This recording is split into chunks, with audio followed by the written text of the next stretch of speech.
Olá, tudo bem? Hoje vamos falar um pouquinho sobre o transtorno de personalidade borderline. Bom, por que do nome, né? Borderline? É porque esse transtorno se caracteriza por estar na borda entre os transtornos neuróticos e psicóticos.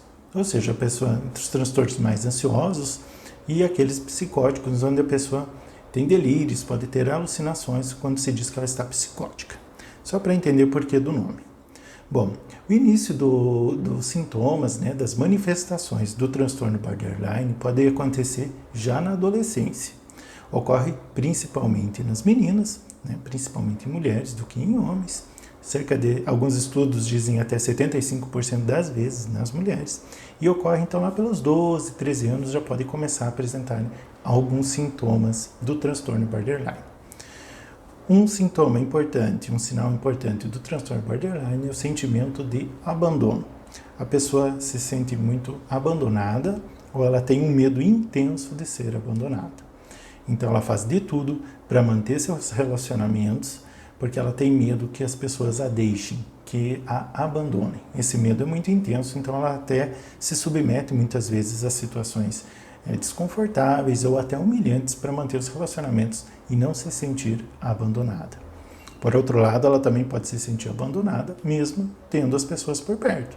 Muitas pacientes se sentem abandonadas até pelo pai ou pela mãe, mesmo morando juntos, numa questão de abandono afetivo desde a infância ou desde a adolescência, se começar um pouco mais tarde, por falha, né, por falta do amor, compreensão e atenção desse pai ou dessa mãe.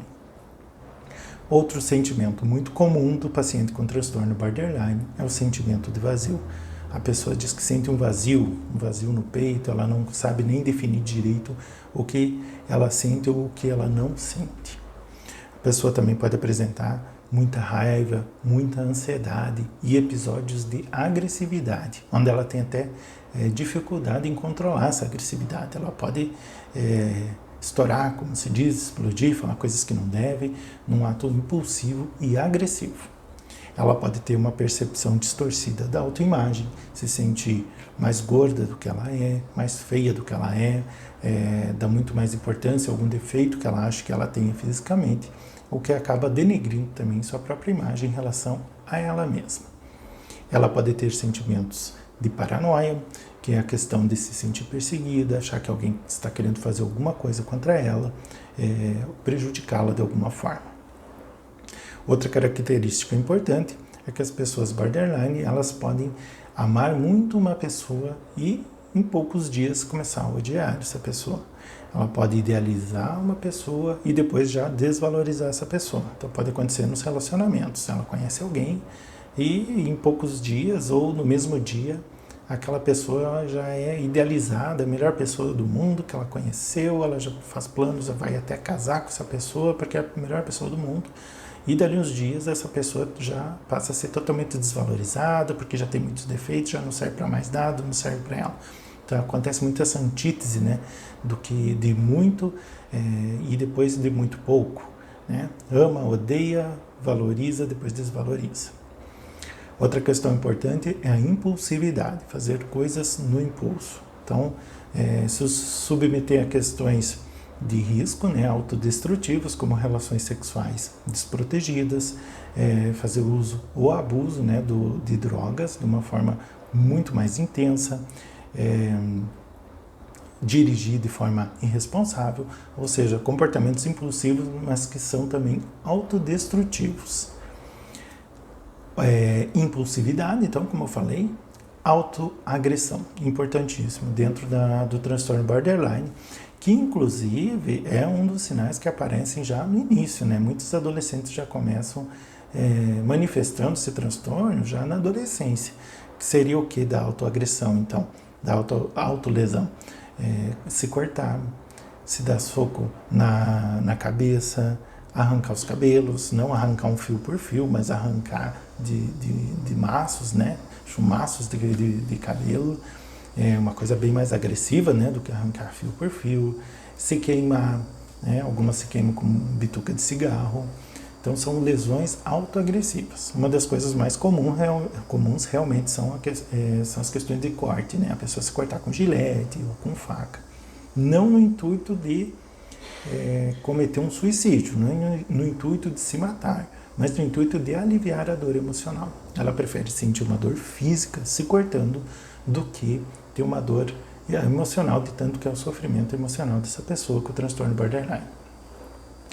Ela não consegue também, ou tem muita dificuldade em se manter sozinha.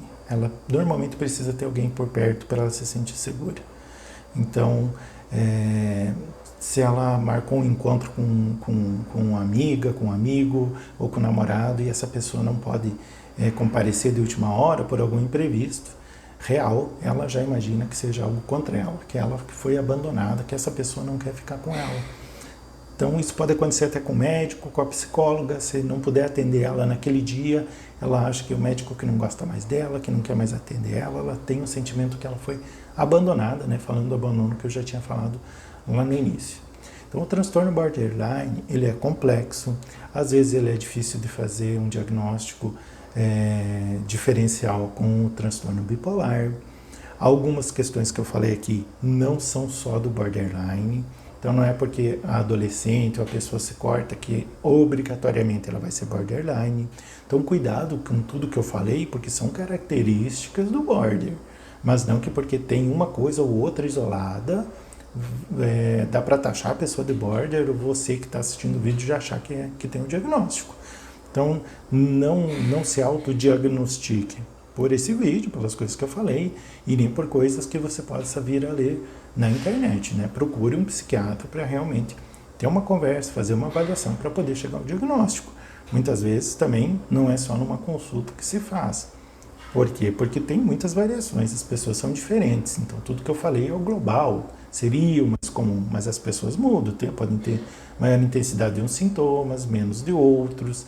Tem que entender também a história, né, de como essa pessoa cresceu, como foi o convívio familiar dela, né, para chegar até esse transtorno, ok? E uma questão importante do tratamento, né, é psicoterapia e psicofarmacologia, né, usar também a medicação. Então, a medicação ajuda muito na questão de estabilizar o humor, da agressividade, da impulsividade, da irritabilidade, da ansiedade. A depressão também está comumente associada, né? A pessoa tem episódios depressivos com ideações suicidas. Então, a medicação vai ajudar de forma substancial no tratamento. E a psicoterapia também, né? Que é a terapia com um psicólogo, com uma psicóloga, também é muito bem indicado no transtorno borderline. Então, se o paciente puder associar tanto a medicação com a terapia, a chance dele melhorar de uma forma mais rápida é muito maior. Uma questão interessante e positiva, digamos assim, para ver para quem tem o transtorno borderline, é que com o passar dos anos, os sintomas tendem a ficar mais a menos. Então, a pessoa tende a dar uma melhorada aos pouquinhos ao longo dos anos. Claro que isso não é rápido. Não estou falando aqui em 5 anos, estou falando aqui em 10, 15, 20, 30 anos, onde os sintomas, então, eles vão amenizando. Por quê? Porque não tem cura, mas tem tratamento, tem controle. Então, dá para ter uma qualidade de vida boa, dá para viver bem, mas desde que faça o tratamento corretamente. E aí a gente entra em outro ponto muito importante, né, do borderline, que normalmente essas pessoas dão uma melhorada e elas acabam abandonando o tratamento. Elas ficam bem e acham que não precisam mais tomar medicação. E isso acarreta, então, a volta dos sintomas, todos os transtornos de novo que ela vinha vivendo, recomeçar a medicação do zero. Então, ela tem que ter também esse apoio familiar para ajudá-la a se manter no tratamento corretamente, né? Então, por isso também é bom manter a regularidade no psiquiatra, manter a regularidade na terapia, mas que a família também entenda e apoie. Por quê? Porque a doença é crônica, está sempre ali com ela, com a paciente, ou com o paciente, né? Acontece também em homens, mas é muito mais comum nas mulheres. Então, como está sempre presente, parou a medicação, parou o tratamento, é questão de semanas para começar tudo de novo o problema. Então, tem que manter o tratamento corretamente. E com o apoio familiar, tudo fica mais fácil, porque a pessoa também é incentivada a manter o tratamento corretamente. E assim como qualquer outra doença psiquiátrica, quanto mais o paciente entender e aceitar que ele tem um problema, que ele pode ser ajudado pelos recursos da medicina e da psicologia que nós temos hoje, melhor e também mais rápido ele vai evoluir para um estado de ficar mais calmo, mais estável e conseguir estudar, trabalhar, se relacionar com as outras pessoas. Então, basicamente, o transtorno borderline é isso, tem muitas características, claro, é uma pessoa que oscila muito de humor, na irritabilidade, ela pode se agredir, ela pode ficar instável, ela pode ter pensamentos suicidas, então são várias questões para você querer tirar suas conclusões sozinhos, né? Sempre procure um profissional, ou se você acha que alguém da família pode passar por isso, procure também um profissional para chegar ao diagnóstico correto e ao melhor tratamento possível para essa pessoa. Ok? Se você gostou desse vídeo, curta, compartilhe, né, para que mais pessoas tenham conhecimento sobre esse assunto e vamos diminuir um pouco mais também o preconceito em relação aos assuntos dos transtornos, das doenças, né, que afetam a nossa mente e que ninguém está livre disso, pode acontecer com qualquer um de nós, grande parte dos transtornos psiquiátricos, ok? Um abraço, obrigado por assistir e até mais.